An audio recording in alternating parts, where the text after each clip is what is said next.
Pada video ini kita akan melanjutkan kembali soal prediksi OSN IPA untuk SMP tahun 2024. Di video sebelumnya kita sudah menyelesaikan sampai nomor 10 dan kita akan lanjutkan pada video ini di soal nomor 11. Kita lihat soalnya. Sebuah balok bermasa 3 kg di atas permukaan licin diberikan gaya sebesar 20 Newton, kemudian setelah benda bergerak 2 meter diberikan gaya yang arahnya berlawanan sebesar 5 Newton sejauh 3 meter, selama sejauh 3 meter ya. Pertanyaannya, berapakah usaha yang dilakukan oleh benda tersebut secara keseluruhan, berarti dari awal sampai akhir.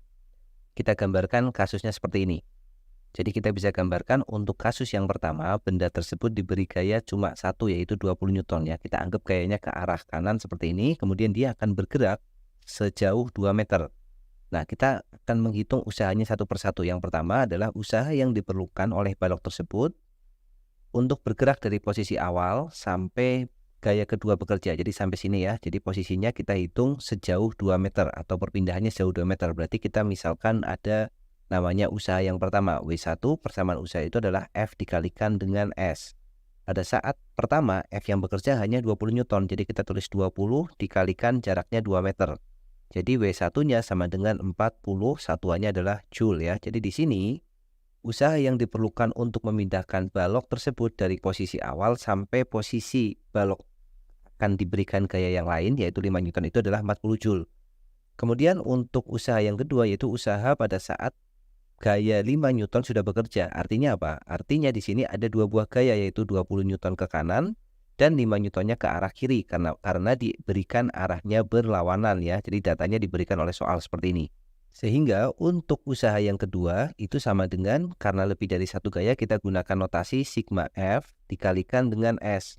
Perpindahannya tentu saja dia akan ke arah kanan sejauh berapa meter, ternyata diberikan juga di soal, itu sejauh 3 meter.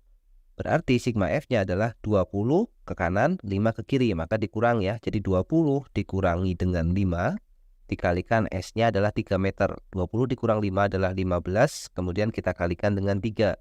15 kali 3 sama dengan 45, satuannya adalah Joule ya. Jadi kita punya usaha yang kedua. Nah, jika ditanyakan usaha totalnya, maka tinggal kita jumlahkan usaha yang dilakukan oleh benda dari awal sampai akhir. Jadi kita tuliskan W total. Jadi W totalnya sama dengan W yang satu, 40 Joule, ditambah W yang kedua, yaitu 45 Joule. Maka jumlahnya adalah 85 Joule. Dan kalau kita lihat jawabannya ada di opsi yang A. Itu soal nomor 11.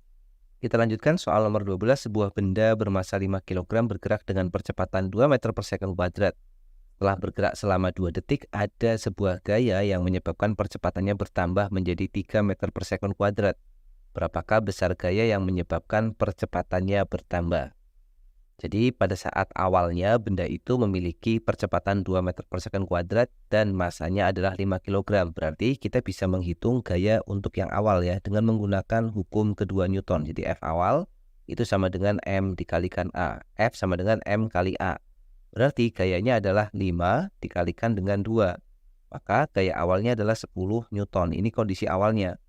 Berikutnya, dia percepatannya bertambah menjadi 3 meter per second kuadrat. Massa benda tentu saja tidak berubah. Jadi massanya tetap 5, cuma percepatannya menjadi 3.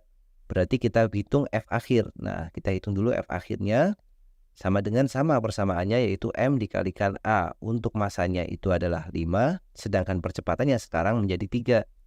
Berarti F akhirnya adalah 15 Newton. Nah, sekarang yang ditanyakan, berapakah besar gaya yang menyebabkan percepatannya bertambah? Jadi awalnya itu ada 10 Newton, kemudian sekarang dia menjadi 15 Newton.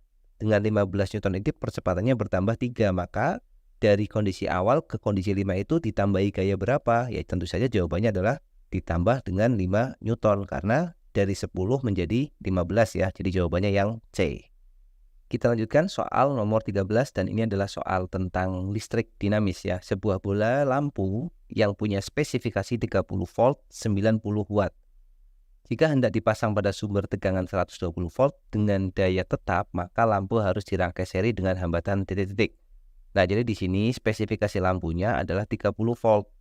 Kemudian dia akan dirangkai dengan hambatan akan dihubungkan dengan sumber tegangan 120 volt. Maka jika langsung dihubungkan tentu saja lampu tersebut akan meledak ya, karena dayanya karena tegangannya itu lebih kecil daripada tegangan inputnya. Maka salah satu caranya adalah kita menambahkan resistor dan harus dirangkai dengan seri. Sebagai ilustrasi kita bisa gambarkan seperti ini. Jadi di sini kita memiliki lampu dan resistor. Resistornya kita beri nama R ya, seperti ini. Kemudian lampunya dia punya spesifikasi 90 watt 30 volt. Kita tulis 30 volt 90 watt ya.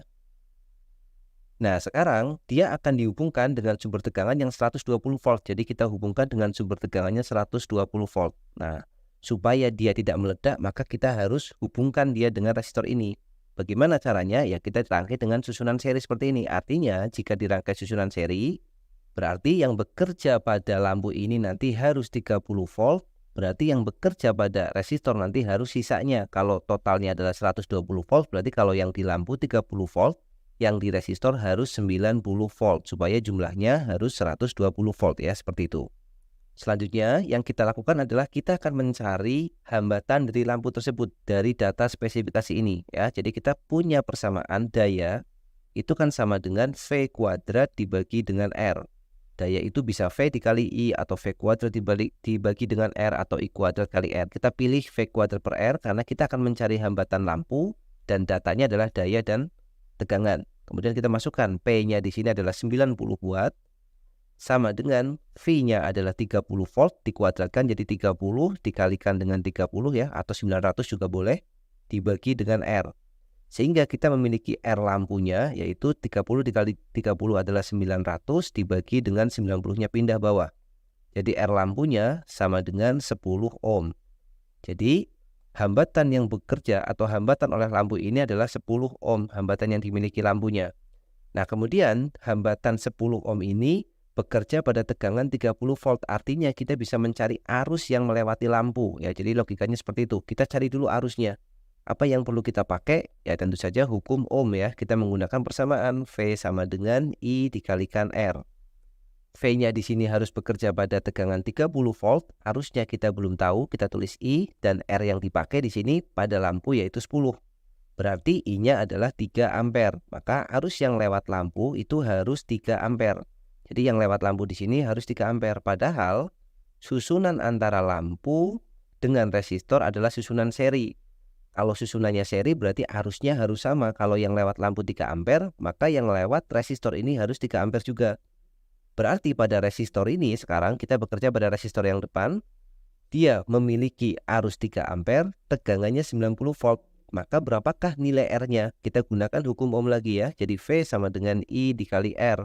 V-nya sekarang 90 volt, arusnya itu 3 ampere, R-nya akan kita cari. Berarti nilai R-nya sama dengan 90 dibagi 3, yaitu 30 ohm. Ya, jadi hambatannya atau resistor yang harus dipasang seri dengan lampu tersebut, agar lampunya bisa bekerja normal tanpa meledak adalah 30 ohm. Dan jawabannya adalah B ya, seperti itu. Kita lanjutkan soal nomor 14 ya. Ini masih berkaitan dengan topik kelistrikan. Sebuah silinder penghantar listrik mempunyai hambatan 32 ohm jika diukur dari satu sisi datar ke sisi datar lainnya. Apabila volume silinder tetap dan panjang silinder diubah menjadi 4 kalinya, maka hambatan silinder menjadi titik-titik. Oke, pada soal ini kita akan menggunakan persamaan hambatan pada penghantar ya. Jadi persamaannya adalah R itu sama dengan Rho. Rho di sini bukan massa jenis tapi hamba jenis dikalikan L dibagi dengan A. Nah, sekarang kita punya geometrinya adalah berupa silinder. Kita gambarkan seperti ini.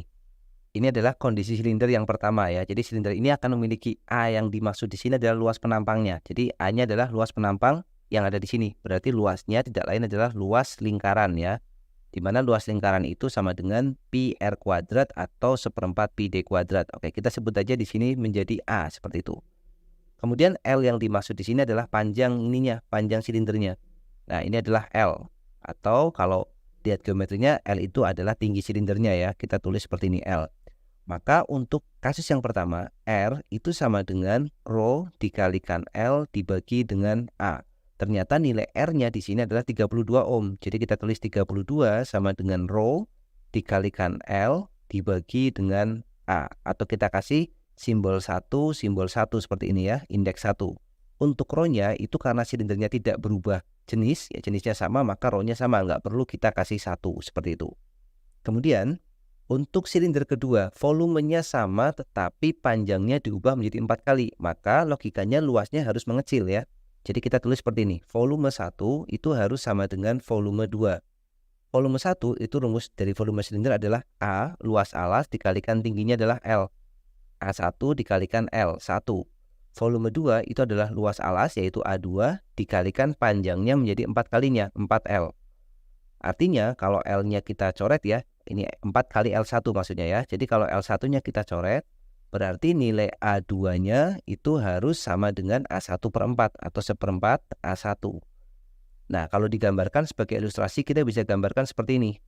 Karena silindernya lebih panjang ya, panjangnya menjadi 4 kalinya, maka di sini 4L. Nah, volumenya harus sama, maka luasnya otomatis harus mengecil. Dan luas di sini kita temukan ternyata nilainya adalah seperempat A1 atau seperempat A ya, karena A1-nya adalah A.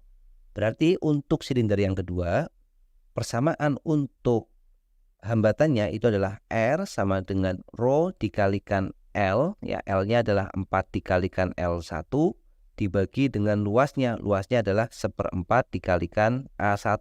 Nah, jadi seperti ini. Kemudian L1-nya bisa kita coret ya, atau seperti ini kita bisa ubah. R itu sama dengan untuk R2, kita misalkan aja 2, Rho dikalikan L1 dibagi dengan A1 dikalikan, sisanya angkanya kita tulis di belakang, 4 dibagi 1 per 4.